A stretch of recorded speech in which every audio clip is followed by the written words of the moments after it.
I've been watching this video of the eye patch wolf, where he talks about fake video games, which is an interesting concept. And yeah, I saw this. I don't know what to call it exactly, but there were books that were, as he said, they were about world building. When I saw them in other contexts, they were about some religious, satanic stuff or some otherworldly, I don't know what to call it. But since he called them, uh, since he mentioned that there might be something about world building and such, I decided why not go on and explore and see what's in there. And what I found there was pretty interesting. I'm gonna stop the video here. If you want it, you can go watch it. But what I found there was pretty interesting. So I'm gonna go through it, and we're gonna discuss some stuff just about I don't know what to call it, but the point of view of a concept artist when I look at something like this, because when I looked at it before or the previous time that it came to my attention, it was from a religious standpoint or just some weird esoteric otherworldly thing that cross through dimensions or something like that, or just being just some pure weird thing. And I want to break it down and yeah, just go around and see. I'm not gonna go flip through the whole book. I'm just gonna show few concepts here and there and just prove that this is just basically what concept artists do. It's just the concept art in a very old age. So images like these are pretty prevalent in here. You're gonna see quite a lot of them, and you don't know what exactly do they mean because the language that they're using is like scribbles. Basically, it doesn't mean anything necessary. But the weird thing about this, it reminds me of that anime or movie. It was the first movie that Gainax ever produced. It was like Space Royal Force or something like that. It had similar language to this. It has similar vibe in general to what we're gonna see in this book right here. So this is quite interesting, but at the same time, it doesn't make any sense. And I like it for that. But yeah, I would love to like know what exactly do these things, every one of them does mean. But the beauty of it is that you kind of work your imagination. It's just a fuel for imagination just to kickstart it. So yeah, and just a quick analysis for the language. The language is obviously supposed to be some European type of language in terms of like the way that it's written in cursive, but at the same time you can see some like Persian or Arabic influences in there, in like this letter right here. The way it ends, it's like the N letter or the S letter in Arabic, which is the sin or the nun. And also you see like this dot or these three dots like here. This is a letter in Arabic that's pronounced like sh or like shin. So yeah, and you have others like this one, which are F's. So it is pretty like weird amalgamation of a lot of languages into one, which is pretty interesting if you want to make something like this in your world building, be it an anime or game or whatever it is. So yeah, you see something like this here, and I don't want to make this a flip through page by page, but things like this are pretty interesting because you have sketches like this ones going on around the studio while making the game to explore few possible concepts of the game or the content that's going to be in the game, like few types of trees and what kind of leaves are they going to have. You're gonna have sketches like this that you're gonna give to the texture artist or the surfacing team that's going to make the materials and substance designer. So they're gonna use this as a frame of reference of what kind of type of leaves that they're going to be using. So yeah, again, we're stopping so soon.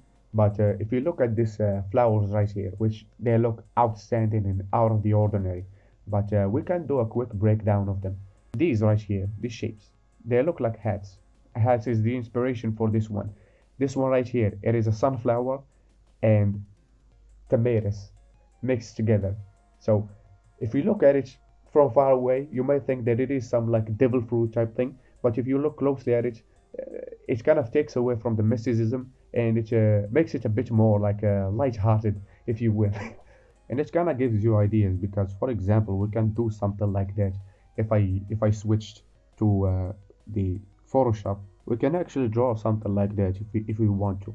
but this time we're gonna use a different concept. So obviously we have the concept of just hats that grows on trees, because there is another concept that will be shown up later on, which is chairs that grow in the wild. So yeah, now instead of doing hats, I'm gonna do something that is similar shape to them, which is microphones or sirens. So we can have them something like this one, which a microphone have, I don't know, I'm making this from imagination, but I remember the exact components of it. So you have it's either something that you hold in your hand, something similar to this, or you have an extra thing. If you don't have the components that you speak to here, you will have like a radio type thing that you see with like officers and so on. You need to have this dangle type thing going on with it, which this dangle is can be the stamp, and also we can make the stamp kind of go around if we want to like give it like a very flow ish.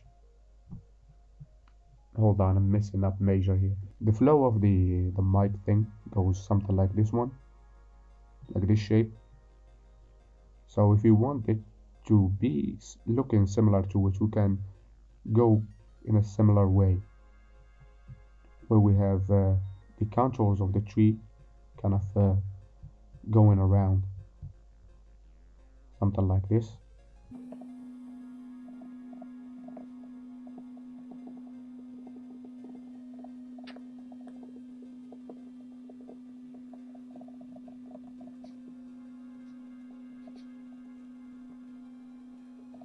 As you can see here, I made them all face the same direction, so it is similar to uh, sunflowers, how all of them face toward the sun. And I think during the day they switch the direction that they're facing. So yeah, it's something similar to that. We can add in like a few extra stuff, like the extra leaves that they have in there, and maybe the roots. The roots, we can be funny with them, like some joke things that they have in there, and make the roots look like an actual plug. So yeah, if I had to clean it up, I don't know if I should clean up everything that I do here, because I mainly intend for them to be quick sketches. But yeah, if I clean it up, I think it will look even more refined.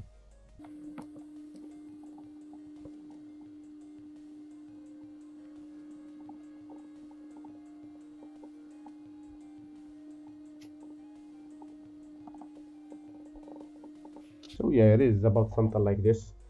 These are the type of ideas that we're going to see in this book. So yeah, going back to the book. So going back to the book, you can see that the plants are very weird, but pretty recognizable. Like the leather right here, or the rings that grow on ground or on trees or whatever you want to call them. Onion rings with different colorations that are not the color of candy, but more like the color of sickness. So this can really play as a nice source of information or source of reference if you're making plans or consumables for video games. Uh, this is a really nice source. It's something similar to how, like in Breath of the Wilds, all of or Tears of the Kingdom also, every enemy that you kill, the guts that you get are actually, they look like bugs. So the new ones in Tears of the Kingdom, they have hearts that looks like bugs, like a beetle that is still a worm in a cocoon or something like that. And also the other body parts that you get are shaped like I don't know, consumables like candy or something like that. They're not that uh, gory, like the Bokoblins heart that is shaped like a heart, and the Moblin shaped like a kidney, but it is a softer looking kidney. And then you have the other monsters that have hearts that are made or conceptualized in a similar manner. So here is something else that kind of made me want to make this, which is these plants. Each one of them kind of look clearly or represent clearly what their inspiration is. This is amateur art, to be honest. If you have like a concept art assignment and you submit this, uh, you might fail.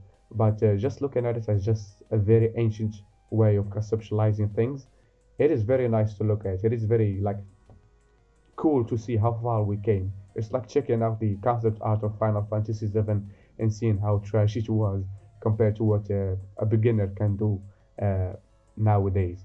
So here there is a scissor mixed with a bunch of amalgamation of different fruits, and the process of growing up is not the final version of them. Here we have a beach mixed with both of these are the shapes of seashells. This one is clearly looking like a seashell right here. This is the shell, this is the kind of warm part, and here it is both a bit more abstract in the way that this flower is shaped. But if you squint your eyes, you can see that it is shaped like a seashell. So yeah, a bit like what you will see in a Nintendo game.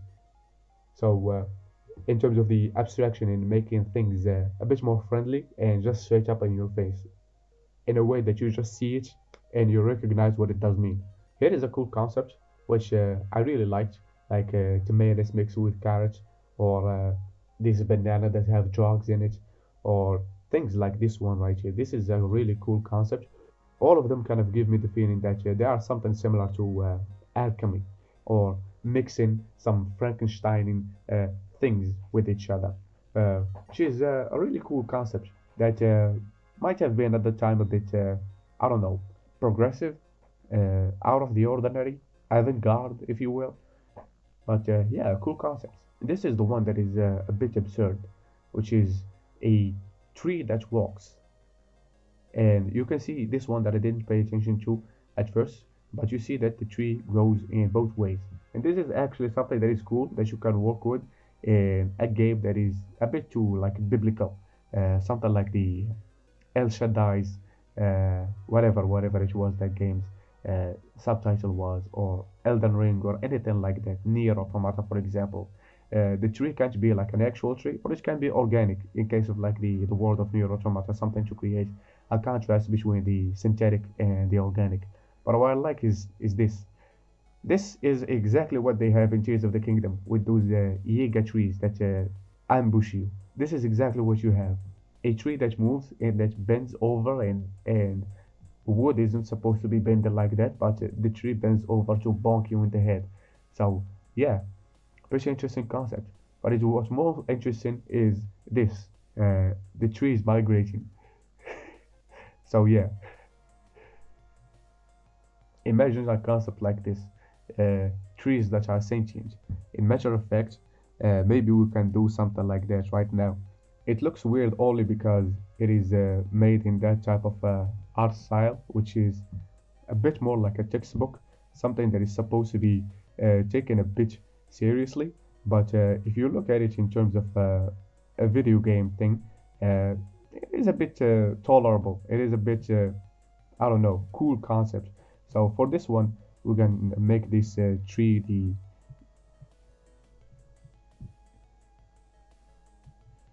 I don't know if we're supposed to give it like a personality. I don't want to give it the eyes. I want to give it a bit more abstract, like something like what you see in what do you call it, Earthbound. So something like that is a bit more interesting. And we're gonna make this one like exaggeratedly too tall. Maybe we'll give it this hand right here, like a little bit of a branch going up here. This is what the player is going to interact with. For example, if you give it an item or something, uh, maybe again, earthbound in the way that logic works, it will struggle to reach you down, which the player will be here, and the tree obviously will struggle to reach you. So if you want to finish the quest, you must find some sort of object that you need to use to get up to reach the level that you can maybe give it the whatever item it is, and yeah, the tree will be happy. So you can see that concepts like this actually do work, but yeah, it is just the fact if you can think of something this absurd. The other thing is we can maybe have the trees be something like this, where all of them are growing in a circle. So you have the trees like this in a circle. Obviously, they're gonna be all around in like a way like this, and in the center, we maybe just make it like a tombstone or something like those things that you find in Tears of the Kingdom and those sky islands.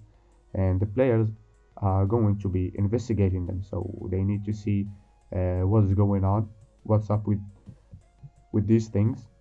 That obviously in every game you just want to see what's popping wherever you go. Maybe it is a piece of lore, maybe it's gonna tell you about a treasure or whatever. But what happens actually is that while you're reading, the trees are closing up on you, so they're gonna get a bit closer to you.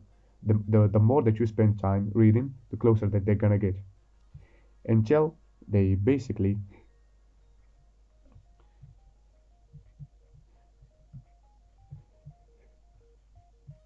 they trap you. So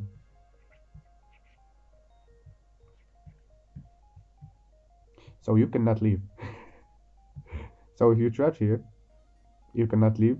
And maybe if the devs are, I don't know, assholes enough, they might pull up an autosave on you. So you are completely stuck in here. Even though that the player here looks like he can move through this gap, but if you cannot jump and you cannot climb, and this area right here is like you see in here, I made sure to like overlap these uh, the roots and the branches, so you only have a window to the outside, and yeah, you realize that you're royally fucked.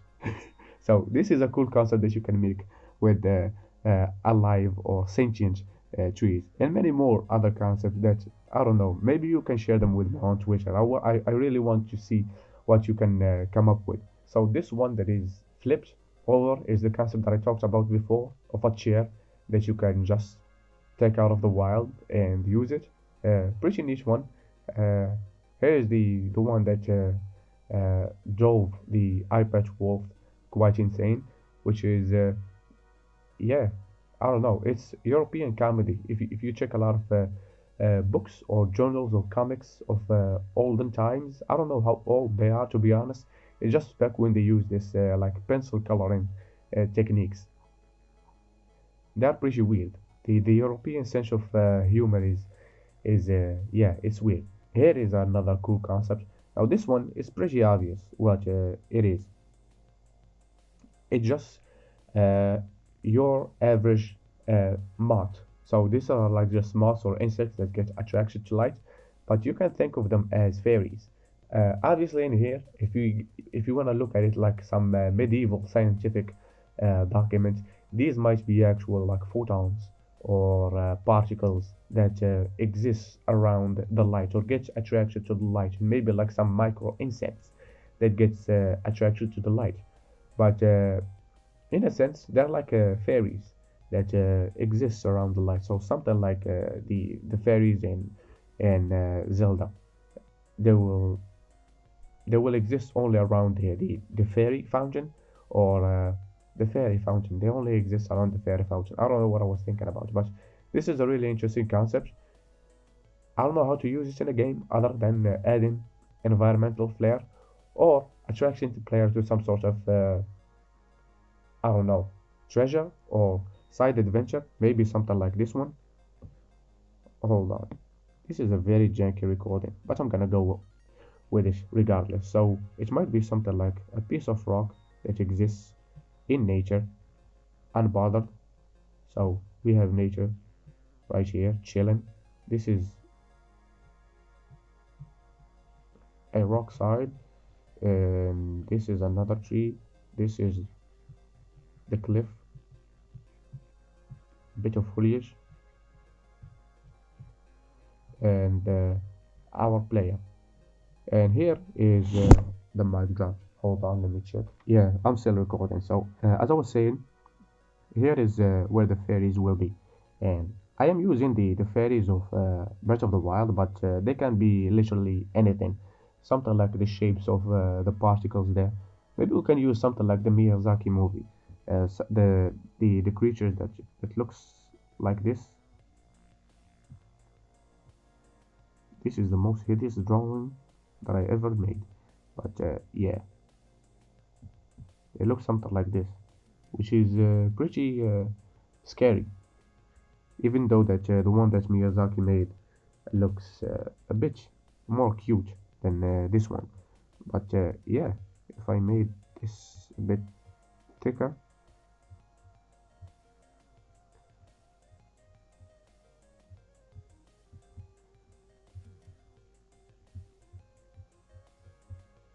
so yeah, something is a bit more interesting like this. Maybe the shapes that they have there, if we carry them over,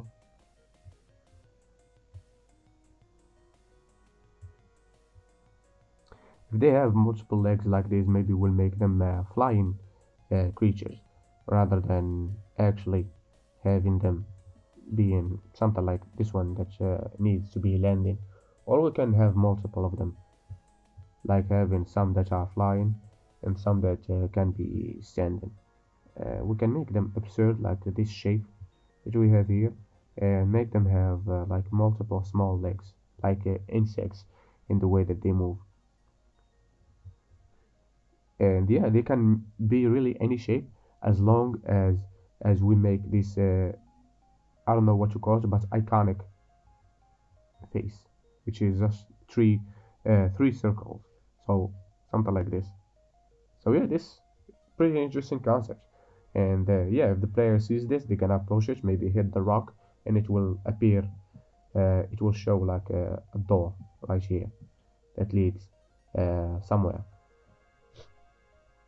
So I skipped through a lot of stuff that I don't have necessarily anything really to comment on, uh, because I really do hope that you check the book for yourself.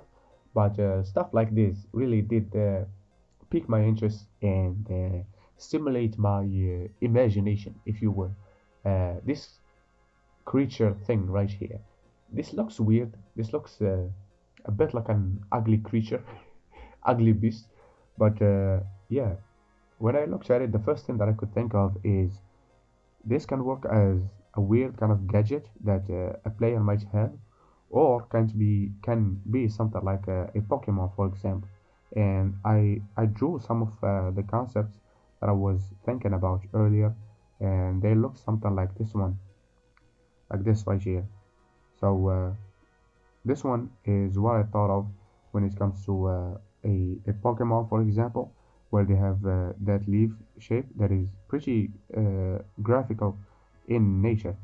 This is what I thought about when I first saw this shape, which is something like what they have in Pokemon, for example, where they have very graphical shapes.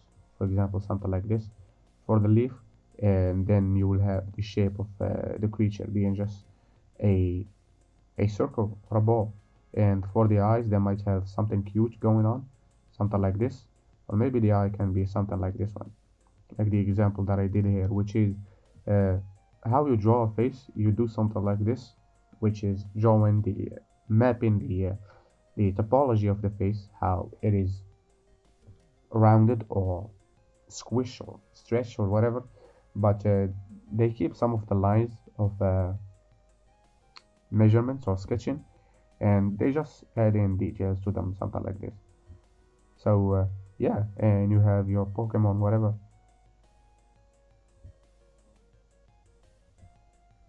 Maybe we have the evil version of this leaf. But this is the concept that I thought of when I first looked at it. Obviously, it needs a little bit of work, and the best thing that I can do to make this better is to actually use reference. But this was just a quick study session or just sketching session. It wasn't that much of a study. And the other example that I have right here is for a pen that uses the same shape that they have right here. which is just a ball, the beak of this bird-looking thing, and the feather. And I have made it to this thing right here, which is this one is the vessel for the ink. You have the pen right here. The I don't know what you call it exactly. I forgot what it was called, but I think you call this the feather or something like that. But you have the pen head, and it is straight up connected to the feather. Why exactly? No reason at all. It just makes for a good visual, makes everything look like it is connected, if that makes any sense. So everything looks that is connected, even though that is the ink is flowing straight up to this. It doesn't need this thing going on, but it makes it a bit more aesthetically pleasing. So yeah, and the same goes for a lot of other shapes that I saw in here.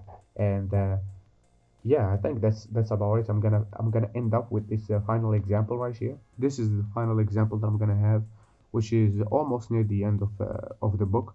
Uh, and yeah, it shows really how concept art works. So this is a way of like a transition between like the concept, the normal concept that you have, which is the concepts of a gun, mixed with the concept of a hand, maybe a hand like this, and it will give you something like this one, which is you either transition from the hand to the gun quite abruptly, which is like a clip type of transition. And when I say clip, I mean something like this, where you have a sudden hard transition between two things. But a gradient or a soft transition will be something like this, where you have a bit more of a blending into each other. This is supposed to be more blended, but I can't be bothered. So yeah, this one is more like a gradient because it follows an effect, something similar to what you will see in a lot of old games, which is dithering. Dithering is basically mixing between two colors and leaving the rest to the CRT to take care of. So you have something like this going on with